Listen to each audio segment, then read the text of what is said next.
This is how much the acrylic teeth market is expected to be worth in the next 5 years. It's forecast to grow 8.5% between 2022 and 2028, more than double the growth we'll see for the global cosmetic surgery market. To put that number in context, that would mean that the global acrylic teeth market would rank 182nd in the world if it were a country and had a GDP. So what's behind this boom? Because I don't know how you feel, but it seems like everybody has fake teeth suddenly. Okay, this is complicated, but when I say the acrylic market, I'm referring to dentures that consist of acrylic teeth that are attached to an acrylic base. This can include veneers and crowns.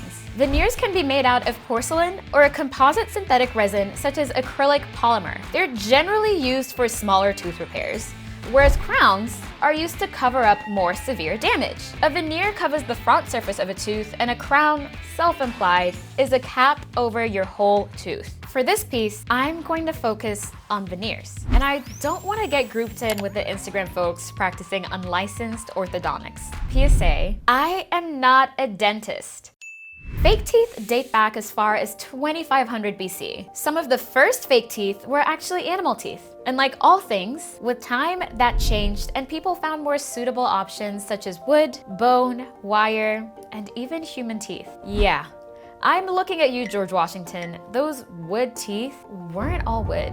Anyway, my point is that this is not a new practice at all, but the procedures we know today are fairly recent developments. Veneers are actually almost a century old, but they only started gaining popularity a couple of decades ago. They were first invented in 1928 by a dentist named Charles Pincus to change an actor's appearance for a shoot, but they were pretty flimsy and wouldn't stay in place for too long. That's until Dr. Michael Buonocore invented enamel etching in the 1950s, which helped create a strong bonding surface. Modern veneers were mastered in the 1980s. Once perfected, this particular surface started gaining popularity. Cosmetic dentistry really became mainstream in the US around the late 90s and early 2000s, a time when the economy was booming. So teeth became more of a status symbol. The shinier and whiter, the better. Fixing your teeth gained popularity, particularly among celebrities, aiming for the iconic Hollywood smile. From Celine Dion to Tom Cruise to Morgan Freeman to Cristiano Ronaldo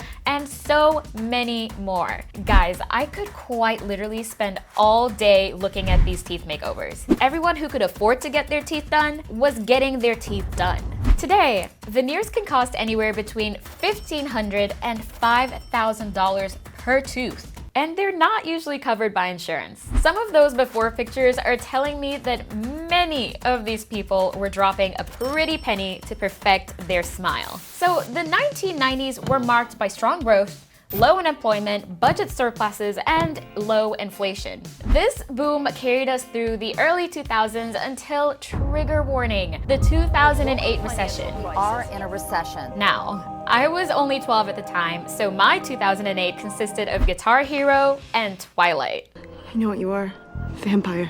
Hashtag Team Edward forever. The economic crash meant that people had to tighten their belts and cut back on non-essentials like cosmetic dental procedures. This lasted a few years, and then we were hit with a big one: Instagram. So it's no coincidence that there was a spike in interest in cosmetic procedures following the launch of Instagram in 2012. That's due to a number of reasons. One of them being increased medical marketing on the platform. Take, for example, Dr. Michael Appa, an aesthetic dentist who has over 500,000 Instagram followers and documents some of his patients' transformations on his YouTube channel.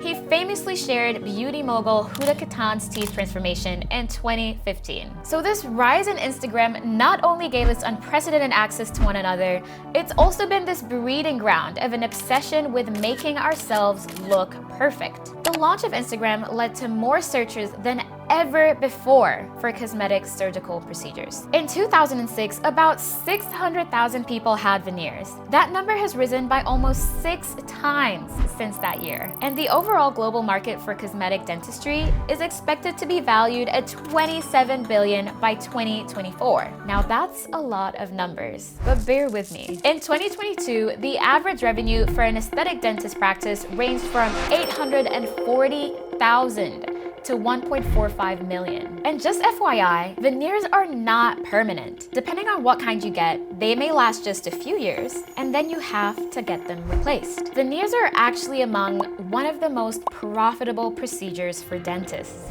Do you have veneers? I do have veneers. How much? 90,000. And as we're seeing this rise in interest in cosmetic dental work, we're also seeing the growth of a secondary market established by the high cost of these treatments: cosmetic tourism.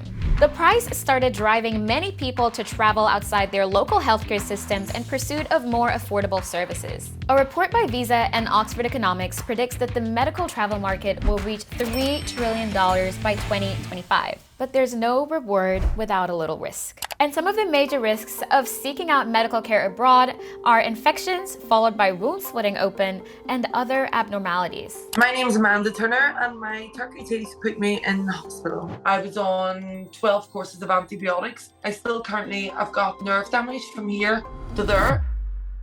Back to the timeline. Fast forward a few years and we hit the COVID-19 pandemic.